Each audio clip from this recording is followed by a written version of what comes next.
Eh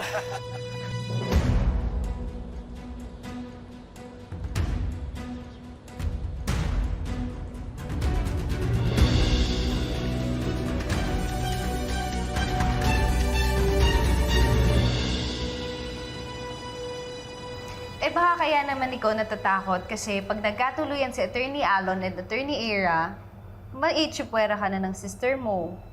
That's why you're always suspicious of Attorney Alon. Ewan ko ba, Melissa? Parang iba kasi talaga yung dating sa akin ng mga napapansin kong pagbabago kay Attorney Alon eh. Parang hindi ko pa talaga siya kilala. Eh kaya nga, now's the time para i-get to know mo si Attorney Alon. Yung future brother-in-law mo. Kaya naman mamaya, kalimutan mo muna lahat ng mga gumugulo sa isip mo and just enjoy your dinner. Okay?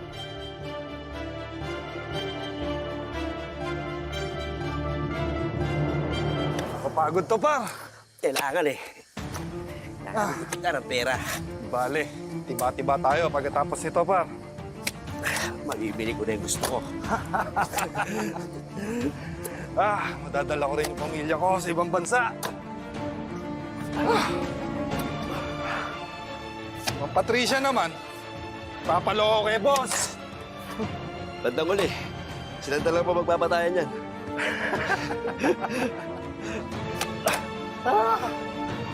Nakapagod, par. Okay lang. Kita naman tayo ng malaki. Pero wala kayo, si Jan. Wala eh. Hindi ako lumabas. Excited na ako makuha ang pera natin. Ayos na yan, pre. Tara.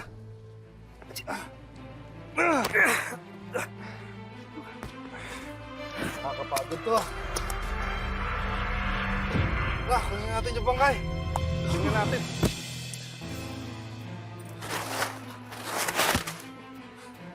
Asan yung bangkay? Nakunghang! Buhay pa yung matanda! Takasan tayo. Hindi pwede, mayayari tayo kay boss nito. Tara, tara, hanapin natin!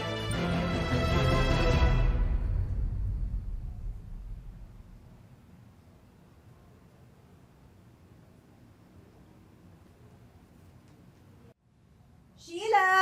Yung bag ko, please! Ma'am, ito na po. Kinuha ko po. Ma'am. Pakilagay lang dyan. Apa. Ayusin ko lang po.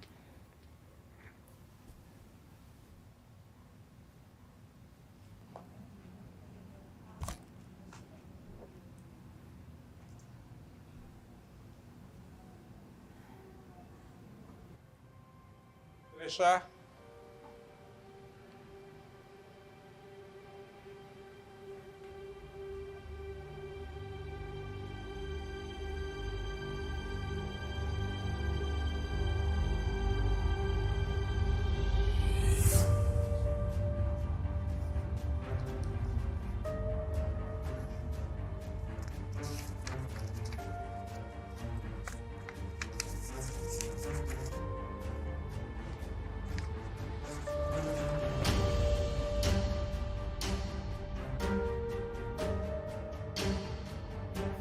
Ano bang tinatago mo, Patricia?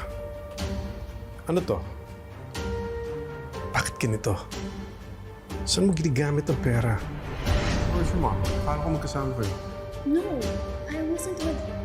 That's what she told me. Why would Mom lie to you? I don't know. But I've noticed she's been going out a lot lately.